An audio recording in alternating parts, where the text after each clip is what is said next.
తిరుమల శేషాచలం అటవీ ప్రాంతం అంటే దగ్గరలో కొండలు 7 కొండలకు సంబంధించి దగ్గరలో ఒక private hotel 5 star hotel Mumtaz hotel నిర్మాణాలు చేయాలంటూ కూడా గత ప్రభుత్వం ఒక నిర్ణయం తీసుకోవడం జరిగింది. అయితే దాన్ని రద్దు చేస్తూ కూడా ఆ కూటమి ప్రభుత్వం అధికారంలోకి వచ్చిన తర్వాత నిర్ణయం తీసుకున్నారు. ప్రస్తుతానికి అదే ప్లేస్లో మనం ప్రస్తుతానికి ఉన్నాం. ఇదంతా కూడా ఇప్పుడు ప్రస్తుతానికి టీటీడీ హ్యాండ్ ఓవర్ చేసుకోవడం జరిగింది. ముంతాజ్ హోటల్ యొక్క ఉద్దేశం ఏరా అంటే ఇక్కడ 5 స్టార్ హోటల్ నిర్మాణం చేసిన తర్వాత తిరుమలకు వచ్చేటటువంటి వీఐపీలు అందరినీ కూడా వాళ్ళందరూ కూడా ఇక్కడికి వాళ్ళకి అవకాశం ఉంటుంది అంటూ కూడా అప్పట్లో ప్రభుత్వం నిర్ణయం తీసుకోవడం జరిగింది. అయితే ముంతాజ్ హోటల్లో రకరకాల యాక్టివిటీస్ జరుగుతూ ఉంటాయి. అదే కాకుండా అది ముస్లింలకు సంబంధించినటువంటి గ్రూప్స్ కాబట్టి అందులో చేసే కార్యక్రమాలన్నీ కూడా ఇట్లా మసాజ్ అంటే రకరకాల ఇల్లీగల్ యాక్టివిటీస్ అన్నీ కూడా జరిగే అవకాశం ఉందన్నట్టు కూడా పెద్ద ఎత్తున హిందూ సంఘాల నుంచి కూడా ఆరోపణలు వచ్చిన నేపథ్యంలో ఈ ప్రభుత్వం దాన్ని అంతా కూడా రద్దు చేయడం జరిగింది. ప్రస్తుతానికి ఈ నిర్మాణాలన్నింటినీ కూడా టీటీడీ హ్యాండ్ ఓవర్ చేసుకోవడం జరిగింది. మొత్తం 34 ఎకరాలు ఉంటుంది ఇక్కడ ఇప్పుడు ప్రస్తుతానికి సామాన్య భక్తుల కోసం బేస్ క్యాంప్ అనేది ఒకటి నిర్మాణం ఏర్పాటు చేయాలనేది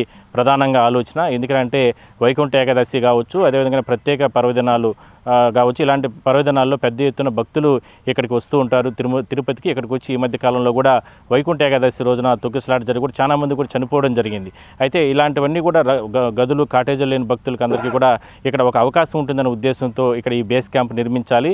దాదాపుగా 20 నుంచి 25,000 మంది భక్తులకి అవకాశంగానే ఇక్కడ ఉండడానికి ఏర్పాటు చేస్తే కన్నా తిరుమలలో ఉన్నటువంటి రద్దీ తగ్గుతుంది. అదే స్థాయిలోనే గదులు కాటేజీల కోసం పడిగాపులు కాసేటటువంటి ఇబ్బంది తగ్గుతుందంటూ కూడా ఒక నిర్ణయం తీసుకోవడం జరిగింది. అందువల్లనే టీటీడీ చైర్మన్ బిఆర్ నాయుడుతో పాటు ఈఓ అదేవిధంగా అధికారులు ఇచ్చినటువంటి సూచన ప్రకారం ప్రభుత్వ ఆదేశాల ప్రకారం గతంలో ఇచ్చినటువంటి ఏదైతే ఉందో ముస్లిం హోటల్కి సంబంధించి ఆ నిర్మాణాలన్నీ ఆపివేసి ఆ టెండర్లన్నింటినీ కూడా రద్దు చేయడం జరిగింది. సో అతి త్వరలోనే ఇక్కడ అత్యంత బేస్ క్యాంపు సామాన్య భక్తుల కోసం టీటీడీ ఇప్పటికే ప్రచారాలను కొనసాగిస్తున్న నేపథ్యంలో మనం చూడొచ్చు తిరుమల శేషాచలం అటవీ ప్రాంతం మన విజువల్స్లో చూడొచ్చు.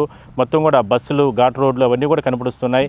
అయితే ఇక్కడ ఇంత పెద్ద ఎత్తున గాన బేస్ క్యాంప్ కానీ ఏర్పాటు చేస్తే స్వామి పాదాల కిందనే 7 కొండల కిందనే భక్తులందరూ కూడా ఉంటారు. ఎంతో ఆహ్లాదకరంగా ఉంటుంది ఈ ప్రాంతం. కాబట్టి ఇక్కడ అత్యాధునికమైనటువంటి టెక్నాలజీతో ఆ బేస్ క్యాంపులు ఏర్పాటు చేస్తే కన్నా భక్తులకు ఎంతో ఉపయోగకరంగా ఉంటుందన్న ఆలోచనతో ప్రభుత్వ సూచన ప్రకారం టీటీడీ ఆలోచన చేసి ఈ రకంగా చేయడం జరిగింది. సో మొత్తం మీద మరో 2-3 నెలల లోపలనే మరికొద్ది రోజుల్లోనే ఇక్కడ బేస్ క్యాంపుల నిర్మాణాలు జరుగుతాయి. సామాన్య భక్తులు ఇప్పటికే కూడా తిరుమలకి 1,00,000 మంది పైగా తిరుమలకి వస్తున్నారు. తిరుమలకి వెళ్ళిన భక్తులు గదులు కాటేజీలు లేక అవస్థలు పడుతున్నారు.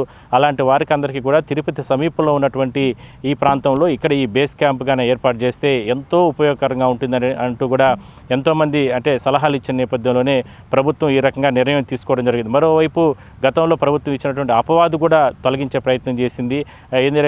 అంటే ముస్లింకి సంబంధించినటువంటి గ్రూప్స్కి సంబంధించినటువంటి ఒబెరాయ్ హోటల్కి సంబంధించి ఇక్కడ నిర్మాణాలు చేసే అంటే అప్పుడు ప్రభుత్వం టెండర్లు ఇచ్చిన నేపథ్యంలో వాటన్నిటిని కూడా రద్దు చేస్తూ కూడా నిర్ణయం తీసుకోవడం పక్కన పెద్ద ఎత్తున హిందూ సంఘాలు వాళ్ళందరూ కూడా ఎంతో ఆనందం వ్యక్తం చేయడం జరిగింది. సో మొత్తం మీద చూద్దాం అతి త్వరలోనే ఇక్కడ నిర్మాణం జరుగుతున్నటువంటి ఇక్కడ నిర్మాణాలు జరగబోయేటటువంటి ఈ బేస్ క్యాంప్కు సంబంధించి కానీ పూర్తి స్థాయిలో కన్నా అందుబాటులో కన్నా వచ్చిందంటే కన్నా భక్తులకు అందరికీ కూడా ఎంతో ఉపయోగకరంగా ఉంటుంది. ప్రధానంగా శ్రీవారి దర్శనం ఇప్పుడు చనకాల దర్శనం చేసుకోవాలంటే నానా రకాలుగా ఇబ్బందులు పడుతున్న తరంలో వాళ్ళందరికీ కూడా గదులు కాటేజీలు ఇబ్బందులు పడుతున్నారు. కాబట్టి ఇక్కడికి వచ్చిన తర్వాత బ్రహ్మోత్సవాలు వైకుంఠ ఏకాదశి ఇట్లా ప్రత్యేక ప్రైవేట్ దినాల్లో తిరుపతిలో విపరీతమైన రద్దీ ఉంటుంది. ఆ సమయంలో వాళ్ళకందరికీ కూడా ఇక్కడ అవకాశంగా ఉంటుందని మనం చెప్పుకోవచ్చు.